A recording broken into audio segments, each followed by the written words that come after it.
entiendan que es mejor ahorrar para el futuro que endeudarse en el presente y arrastrar las consecuencias. De manera que este Comité de Educación Financiera se eleva a nivel de ley y se fortalece un Consejo para la Estabilidad Financiera que está vigilando que los bancos estén bien capitalizados, que los bancos estén seguros, que el ahorrador esté seguro, y para eso se eleva también a nivel de ley unas condiciones que negociamos allá en Basilea, en Suiza, le llaman las condiciones de Basilea III, que obliga a los bancos a tener solidez financiera, es decir, que no presten de más, que tengan un capital de a de veras y no un capital nada más de papel, y todo esto ayuda a mejorar el sistema financiero, y si mejora el sistema financiero, mejora el ahorro, si mejora el ahorro, mejora la inversión, si mejora la inversión, mejora la producción, si mejora la producción, mejoran los empleos, si mejoran los empleos, mejoran los salarios, si mejoran los salarios, pues mejora la economía familiar, que es el objetivo último que buscamos, el bienestar de las familias. Después aprobamos cuarta reforma, la reforma hacendaria, una reforma que también ha sido distorsionada. Para empezar, le llaman reforma fiscal. No es una reforma fiscal, la reforma fiscal solo se ocupa de los ingresos, de los impuestos. No, la reforma hacendaria se ocupa de los ingresos, se ocupa del gasto público y se ocupa de la deuda. Ya andan por ahí los críticos de la reforma hacendaria diciendo que es una reforma fiscal que solamente aumentó los impuestos, que solamente el gobierno engorda, que están perjudicando a las empresas, que están... pero no dicen, primero, que eliminamos el IETU, que es el impuesto a las empresas a tasa única. Ese impuesto que era muy gravoso para las empresas se les quitó, que era muy gravoso para administrarlo, que les complicaba la administración, se elimina ese impuesto para que haya más inversión. Ese es un estímulo a las empresas, pero nadie dice, ¿verdad?, que quitamos el IETU. Y cuando hicimos la campaña, una de las demandas más sentidas de los empresarios era, por favor, eliminen el IETU, y el IETU ya está eliminado. Y también nos decían, por favor, eliminen ese impuesto, que es un contrasentido, que se llama el impuesto a los depósitos en efectivo. Y ya no hay impuesto a los depósitos en efectivo. Ese impuesto se eliminó. Pero no solo eso. Se está mejorando la administración aduanera. Por ejemplo, ahora los trámites deben ser más rápidos en las aduanas, y para esto modificamos la ley aduanera, pero modificamos también la ley de armas de fuego y explosivos, porque ahora pueden venir oficiales estadounidenses de aduanas a hacer la inspección en México y los camiones van directos a su destino en Estados Unidos. Ahora pueden venir oficiales de migración a los aeropuertos, revisar los papeles, y ya no tenemos que pasar inmigración a Estados Unidos. Eso agilita el comercio, agilita el turismo, y es un beneficio incuestionable para la economía nacional y para el comercio internacional. Y de eso se habla poco. Tampoco se dice que el gasto público ahora tiene requisitos muy estrictos para su eficiencia, para su desempeño. Hay indicadores de desempeño para evaluar el gasto público, para ver si está rindiendo o no está rindiendo, para ver si es efectivo o no es efectivo.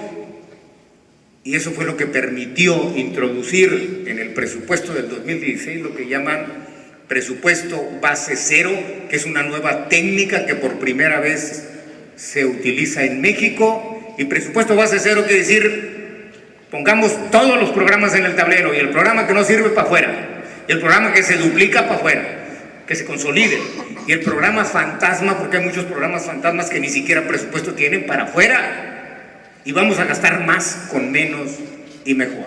Y esto también es producto de la reforma hacendaria. Y en cuanto a la deuda, había ahí una ley de presupuesto y responsabilidad hacendaria que decía que el gobierno forzosamente tenía que tener déficit cero. Y déficit cero es una buena estrategia si tenemos una economía en crecimiento y una economía generando empleos, pero cuando la economía está estancada es una irresponsabilidad tener déficit cero. Habrá que gastar más Pero para que eso no se convierta en deuda, se limita la deuda y se tiene que establecer un horizonte de ajustes para no endeudarnos y poner en riesgo el futuro de la nación. Y eso se hizo también en la reforma hacendaria. De manera que ahora estamos mejor equipados para enfrentar las crisis internacionales que son cada vez más recurrentes. 5. La reforma en competencia económica.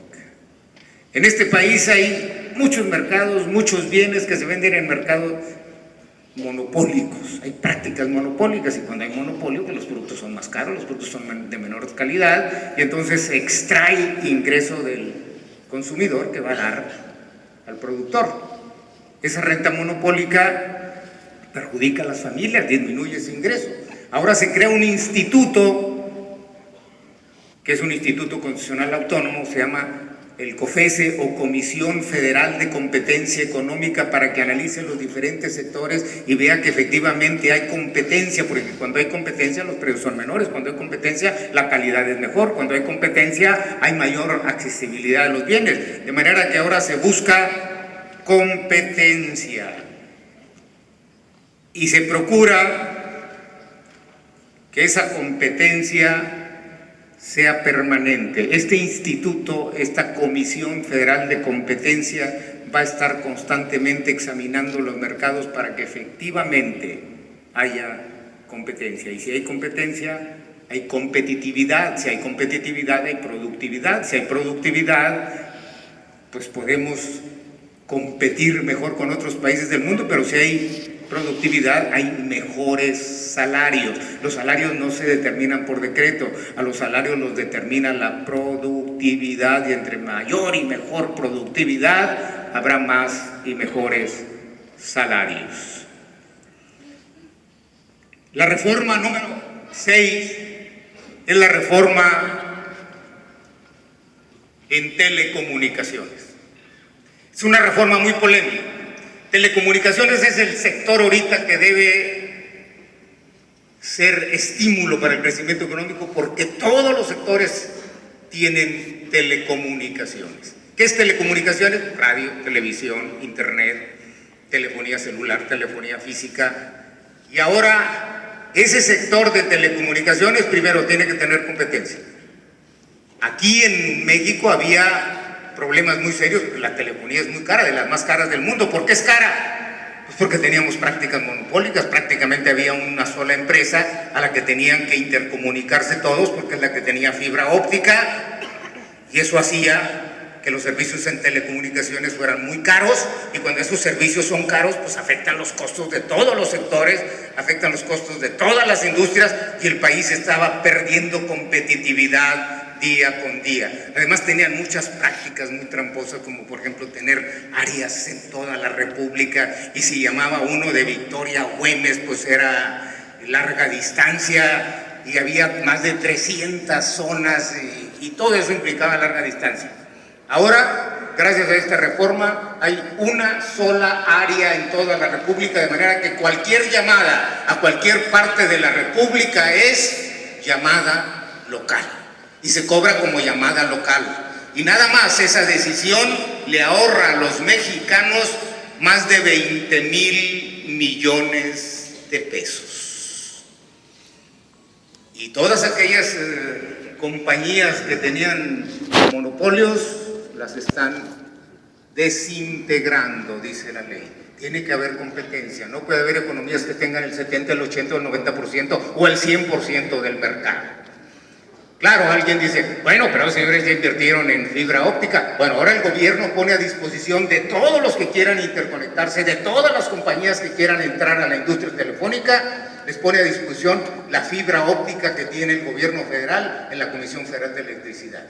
Y además se van a invertir 10,000 millones de dólares para que cuando menos el 90% del territorio nacional esté intercomunicado, para que cuando menos el 80% de las pequeñas y medianas empresas estén intercomunicadas. Y se obliga al gobierno a que tenga en un plazo perentorio, al terminar este sexenio, 250,000 lugares públicos con internet gratuito, de manera que todas las escuelas van a tener internet gratuito, que todos los parques, jardines tengan internet gratuito. Y cuando todos tienen internet gratuito, y en las escuelas además de internet gratuito van a tener laptops y tablets, entonces los muchachos al salir de la primaria pues van a conocer de computadoras, y ahorita el que no sabe de computadoras pues es como si no fuera competitivo, como si no estuviera en el mercado de trabajo.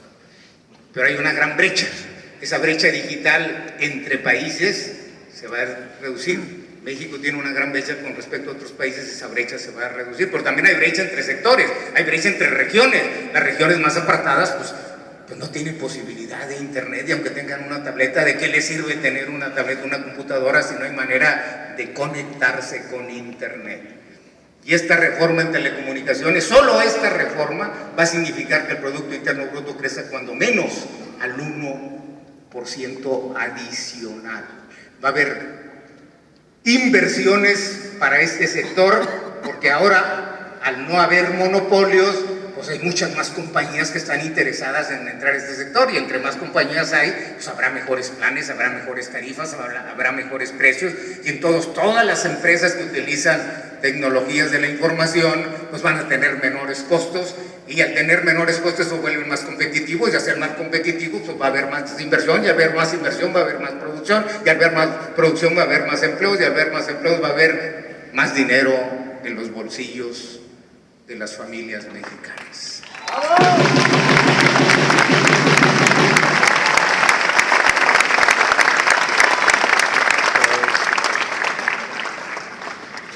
Y la séptima reforma socioeconómica, la que más trabajo nos costó, donde nos trajeron del tingo al tango, la reforma energética, que si íbamos a vender los recursos nacionales, que si íbamos a hipotecar al país, traidores a la patria, todos aquellos que apoyen la reforma energética. Ya traían las fotos de todos los diputados y de todos los senadores del PRI por todas las calles de la Ciudad de México diciendo: estos son los traidores a la patria que van a vender a México y que van a hipotecar el futuro de nuestros hijos, y no sé cuántas cosas más. Puras mentiras. Lo cierto es que el sector de hidrocarburos está monopolizado.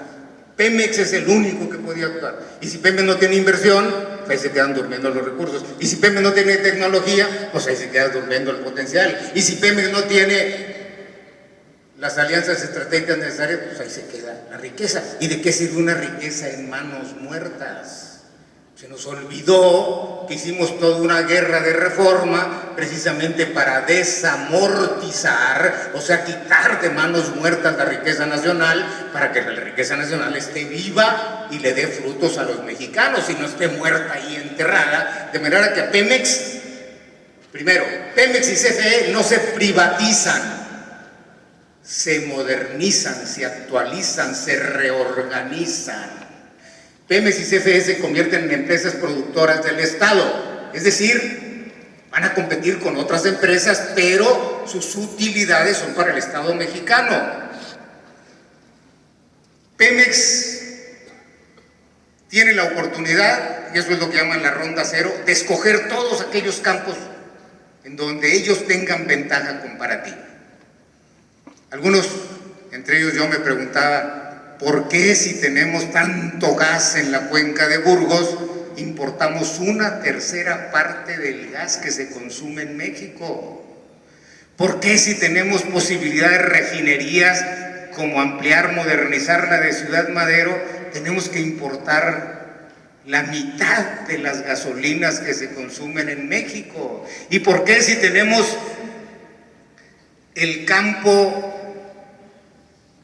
industrial petroquímico más importante de América Latina en Altamira, por qué, si tenemos ese complejo petroquímico, estamos importando 2/3 partes, 75, casi 70% de los insumos petrolíferos? Pues es que Pemex no puede invertir ni en gas, no puede invertir en refinerías, no puede invertir en complejos petroquímicos, porque le dan muy poquito,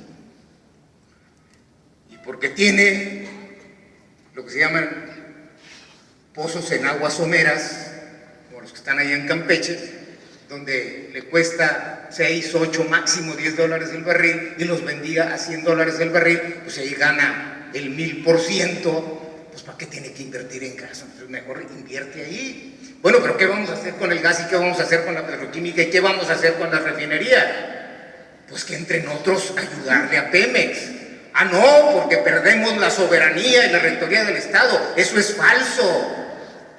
No perdemos la rectoría porque es el gobierno el que dice quién viene, cuándo viene, cómo viene y en qué condiciones viene. No, pero es que los recursos son nuestros, siguen siendo nuestros. Pero entonces, ¿qué es lo que pasa? Que el Estado les dice, tú, empresa inversionista privada, vienes, exploras, explotas, pero a nombre y cuenta del gobierno mexicano. Yo te voy a pagar lo que le pagaría a cualquier otro que explore y explote. Te voy a pagar a tasas competitivas, pero el petróleo es mexicano. Y además en los contratos dice eso, el contrato. El petróleo es mexicano. Decían los detractores, no, pero es que ellos llevan ese contrato y luego le llevan a los bancos y los hipotecan. No, los bancos prestan porque tienen un contrato. Y si ese contrato tiene ingresos a futuro, pues yo hago un cálculo de cuáles son los ingresos esperados y en función de eso les presto. Pero les presto porque tienen un contrato, no porque tengan el petróleo. Ellos no pueden hipotecar el petróleo porque el petróleo no es de ellos. Y sin embargo, hizo un escandalazo con esto, innecesariamente, pero distorsionadamente, de manera que no perdemos rectoría del Estado, no perdemos soberanía, no perdemos a Pemex, no perdemos a CFE, y además tenemos la oportunidad, porque esto es una reforma integral, de fomentar no solamente la energía que viene de recursos que se mueren, recursos no renovables como es el petróleo, y tenemos la obligación, en un plazo perentorio, de que el 35% de la energía que se genera en México sea por fuentes renovables, es decir, aquellas que no se mueren, que no se acaban, que siguen vivas. ¿Cuáles son esas? La energía solar, ni modo que se acabe en el sol. La energía eólica. Tamaulipas tiene condiciones especiales para la energía eólica, es decir, energía del viento, porque el viento huasteco, que es muy generoso, no es tan fuerte como los vientos allá del istmo de Tehuantepec, que voltean un tráiler, pero son constantes, son permanentes, tienen un flujo muy estable.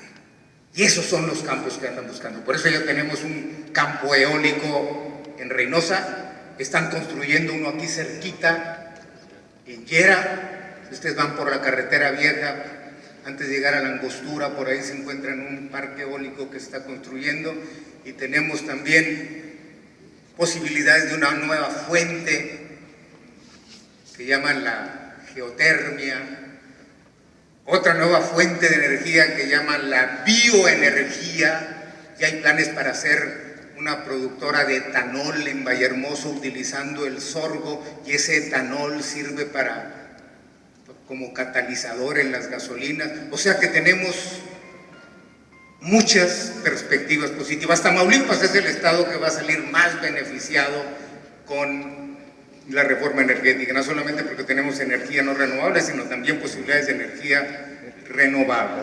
Ya se realizó la ronda 1 y le dieron a Pemex lo que pidió, la ronda 0. En la ronda 1, muchos dicen que fue un fracaso porque nada más se dieron 2 contratos, y no, eso fue un éxito. Primero, todas las empresas internacionales pues, pagaron por ver, quisieron estar ahí para ver cómo lo hacíamos, y vieron que lo hicimos de la forma más transparente que se ha dado en el mundo, de que todos los que querían conocer las bases del contrato estaban en internet, de que todos los que se registraban estaban en internet, y además después de hacer sus presentaciones se abrió en público ante los medios de comunicación para ver quién ofrecía los mejores términos para México. Y es cierto que algunos contratos no se dieron porque no ofrecían lo que México pedía. Y aquellos que decían que nos íbamos a someter a los designios de las compañías transnacionales y que las 7 hermanas iban a convertir en 14 y se iban a venir a México, nos iban a robar a México, se iban a saquear y nos iban a... Bueno, pues prácticamente hasta nos iban a violar. No, pues no sucedió nada de eso. Viene la ronda 2, estamos esperando con singular importancia la ronda 3, porque ahí se van a licitar los contratos de aguas profundas y ahí se va a licitar este campo tan importante que tenemos enfrente de Matamoros, donde tenemos petróleo en aguas profundas, y por eso se le está invirtiendo mucho al puerto del Mezquital en Matamoros, y hay muy buenas expectativas para Tamaulipas. Y tenemos un gobernador visionario, un gobernador que se anticipó a esto y primero generó una agenda energética. ¿Qué debe hacer Tamaulipas para aprovechar esta reforma estructural? Que necesitamos capital humano, pues vamos a capacitar muchachos en los tecnológicos y en la UAT y en todas las universidades para tener ingenieros petroleros, para tener de los mejores ingenieros, porque necesitamos capital humano. Tenemos la vocación, tenemos la experiencia, pero sobre todo tenemos la voluntad inquebrantable de que esta reforma efectivamente nos beneficie. Y así como se hizo una agenda, de inmediato se hizo una agencia que le diera seguimiento a esa agenda, y Tamaulipas es punta de lanza en la reforma energética, pero esto requiere de la participación de todos, y todos estamos comprometidos con hacer realidad este brillante futuro que nos espera, que solo cristaliza si no nos descuidamos. Y por eso hay que estar alertas, hay que estar atentos, pero sobre todo hay que estar participativos para que lo que ahora es expectativa, mañana sea realidad. Estas son las 7 reformas de naturaleza socioeconómica. Repito, la reforma laboral, la reforma educativa, la reforma financiera, la reforma hacendaria, la reforma en competencia económica, la reforma en telecomunicaciones y la reforma energética. Hay 5 reformas de naturaleza político-jurídica, y empiezo por la reforma política electoral, que tiene 2 componentes. La reforma política, es decir, cambio en el régimen o forma de gobierno, y ahí conviene destacar primero que se crea una Fiscalía General que sustituye a la Procuraduría General de la República. Esta fiscalía, que está encabezada por un fiscal que será electo por el Senado, debe crear cuando menos 2 fiscalías especiales, una fiscalía en delitos electorales y una fiscalía anticorrupción. Estas dos fiscalías o estos 2 fiscales los designa el fiscal general, pero pueden ser sancionados o pueden ser evitados o pueden ser corridos por el Senado. El Senado va a estar vigilante de que esta fiscalía y estas fiscalías especializadas funcionen y funcionen bien. La fiscalía va a ser un órgano constitucional autónomo. No va a depender ni del Ejecutivo, ni del Legislativo, ni del Judicial. Va a tener esta autonomía, esta independencia que le permita hacer mejores investigaciones y mejor procuración de justicia. Otro cambio importante: hay reelección de diputados y de senadores a nivel federal, de diputados locales. En el caso de los federales es por 18 años, y es a partir de 18, de manera que los diputados que participaron en esta elección ya se pueden reelegir en la siguiente, pero los senadores no podemos reelegirnos en la siguiente porque no podemos hacer leyes que nos beneficien a nosotros, sino que nosotros nos vamos a tener que esperar hasta que los que participen en la siguiente elección, los que entren al 2018-24, esos sí se pueden reelegir para la que sigue. También hay la posibilidad de que se reelijan, y cuando hablo de reelecciones de manera consecutiva, porque ahorita ya hay reelección, pero hay que esperar un periodo. Esta reelección consecutiva también es posible para los presidentes municipales, siempre y cuando duren 3 años, porque hay estados como Coahuila, donde los presidentes municipales duran 4 años, y esos no se pueden reelegir. Pero toda esta parte local queda en manos del Congreso local para que fijen los detalles de esta reelección. Tercero, hay paridad de género. Cada partido tiene que postular la mitad de los candidatos hombres y la mitad de los candidatos mujeres en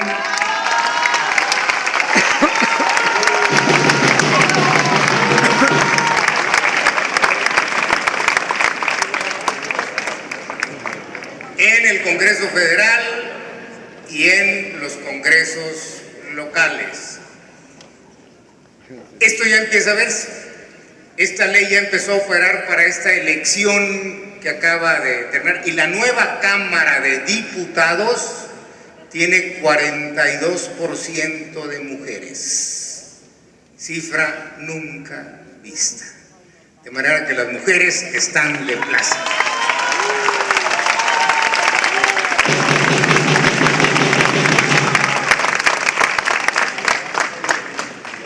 La reforma política también cambia algunas fechas. Por ejemplo, el próximo presidente de la República ya no va a tomar la protesta el 1 de diciembre, ahora va a ser el 1 de octubre.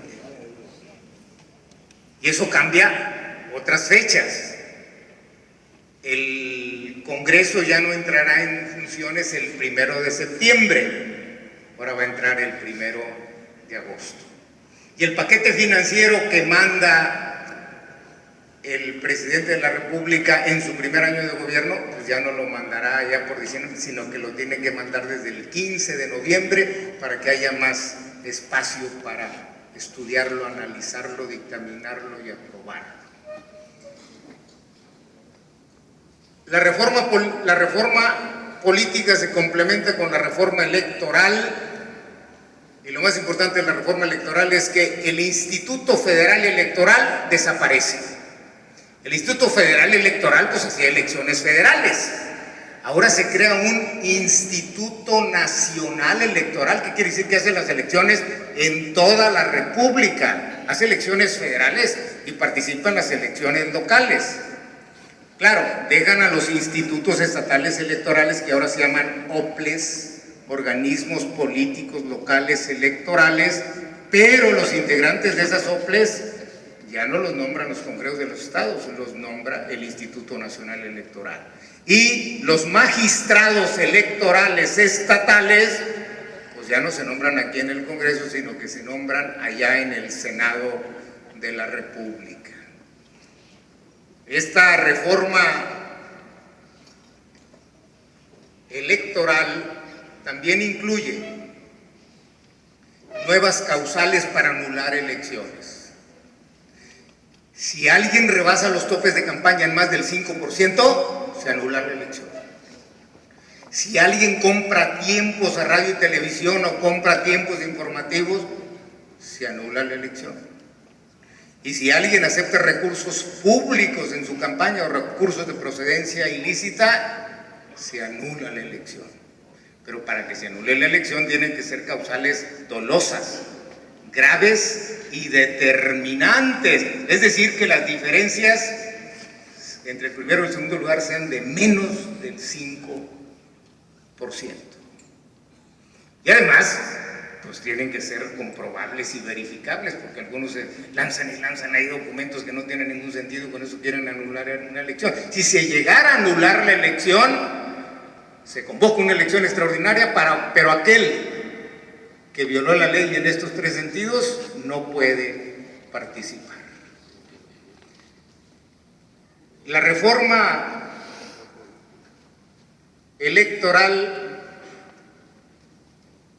está teniendo apenas su periodo de prueba. Tiene muchas críticas. Dicen que es centralista. Dicen que les gustaba más el otro esquema donde el IFE hacía la elección federal y los institutos estatales electorales hacían las elecciones locales, pero está en un periodo de prueba. Nosotros esperemos que pase la prueba y esperemos que sigamos mejorando constantemente los procedimientos electorales.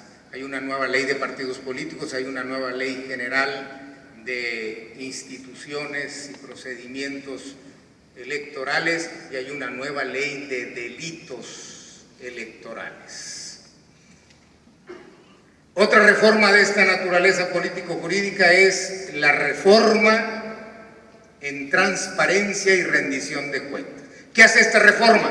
Sustituye lo que ahora es el IFAI, que es el Instituto Federal de Acceso a la Información, por el INAI, Instituto Nacional de Acceso a la Información. Quiere decir que no solamente se ocupa de la información federal, sino que ahora este sistema engloba la información estatal y municipal. Este Instituto Nacional de Acceso a la Información incluye también la protección de datos personales, y ahora todos los órdenes de gobierno, federal, estatal y municipal, y todos los poderes ejecutivo, legislativo y judicial tienen que dar información. Y ahora todos los que usen recursos públicos son sujetos obligados, tienen que informar. Y esto incluye a los sindicatos, incluye a los partidos, incluye a las universidades, incluye, repito, a todo aquel que utilice recursos federales.